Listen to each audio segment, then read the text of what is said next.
tugas video yang disusun oleh Desi Arianti. Saya akan menjelaskan tentang Islam Nusantara. Tugas video ini yang ke-13.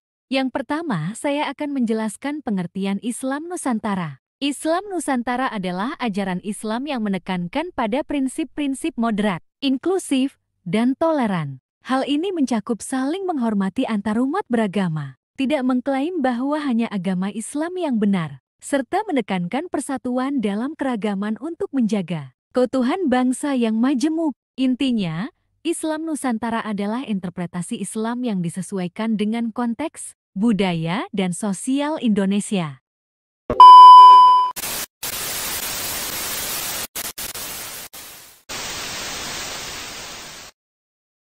Dan yang kedua yaitu sejarah masuknya Islam di Nusantara. Penyebaran Islam di Nusantara memiliki sejarah panjang yang berawal dari perdagangan dan pernikahan. Proses masuknya Islam ke Indonesia tidak terjadi secara tiba-tiba atau melalui penaklukan, melainkan secara bertahap dan damai melalui interaksi sosial ekonomi.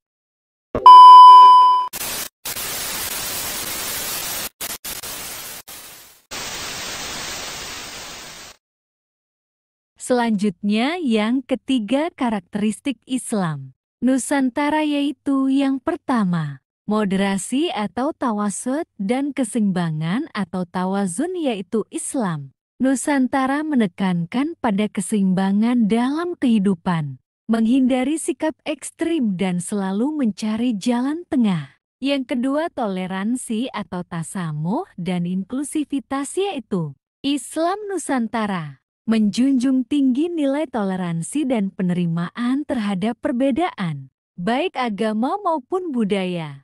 Inklusivitas menekankan pada partisipasi semua pihak dalam kehidupan bermasyarakat.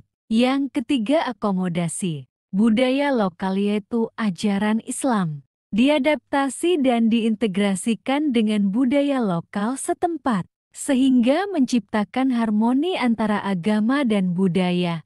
Yang keempat, penghormatan terhadap ulama dan guru yaitu Islam Nusantara menghormati peran ulama dan guru dalam membimbing dan mendidik masyarakat. Selanjutnya yang kelima, Islam rahmatan lil alamin yaitu Islam Nusantara menekankan pada nilai kasih sayang dan rahmat bagi seluruh alam semesta.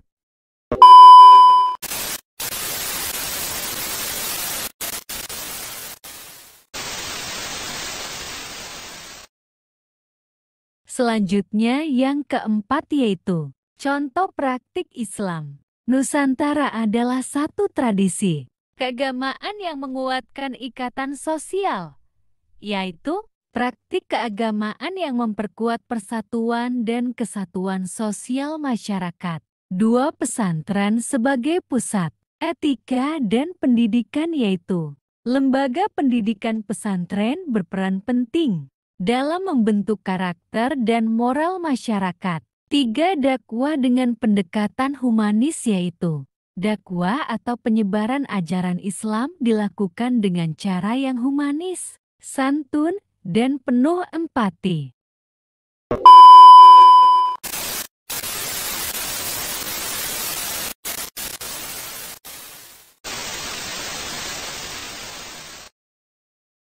Selanjutnya yang kelima, peran Islam Nusantara adalah yang pertama, menjadi wajah Islam yang damai dan moderat yaitu Islam Nusantara menjadi representasi Islam yang damai dan moderat di dunia. Yang kedua, menjawab tantangan konflik global yaitu Islam Nusantara memberikan kontribusi dalam menyelesaikan konflik global.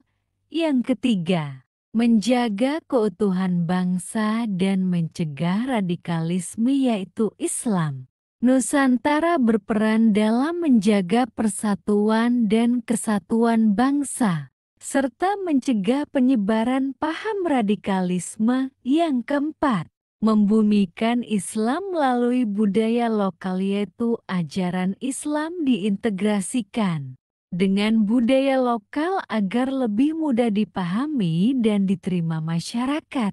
Yang kelima, kontribusi untuk pembangunan dan kemanusiaan yaitu Islam Nusantara. Mendorong partisipasi dalam pembangunan dan kegiatan kemanusiaan. Yang keenam, peran santri dan pesantren dalam menyebarkan nilai Islam Nusantara yaitu santri dan pesantren memainkan peran penting dalam menyebarkan nilai-nilai Islam Nusantara.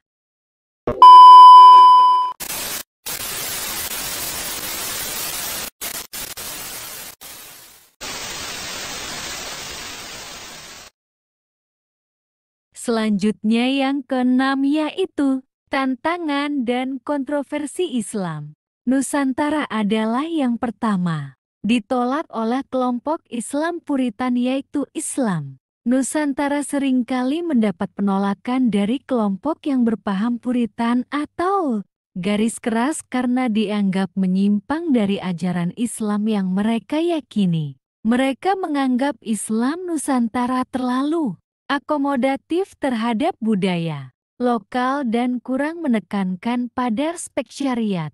Yang kedua, tantangan dari gerakan khilafah yaitu gerakan khilafah yang menginginkan pembentukan negara Islam global seringkali berseberangan dengan nilai-nilai Islam Nusantara yang menekankan pada kerukunan antarumat beragama dan moderasi. Yang ketiga, pengaruh globalisasi budaya yaitu globalisasi budaya dapat membawa pengaruh negatif terhadap Islam Nusantara, seperti masuknya paham-paham keagamaan yang ekstremis atau mengikis nilai-nilai lokal. Yang keempat, perdebatan tentang makna Islam Nusantara yaitu sampai saat ini masih terjadi perdebatan mengenai definisi dan makna Islam Nusantara yang tepat. Hal ini menyebabkan perbedaan interpretasi dan penerapannya di masyarakat.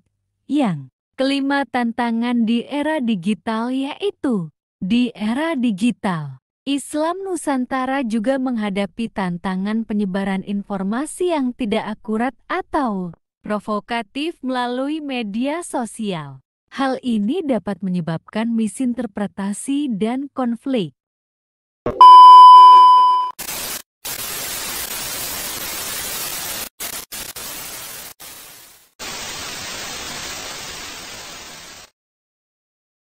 Terima kasih.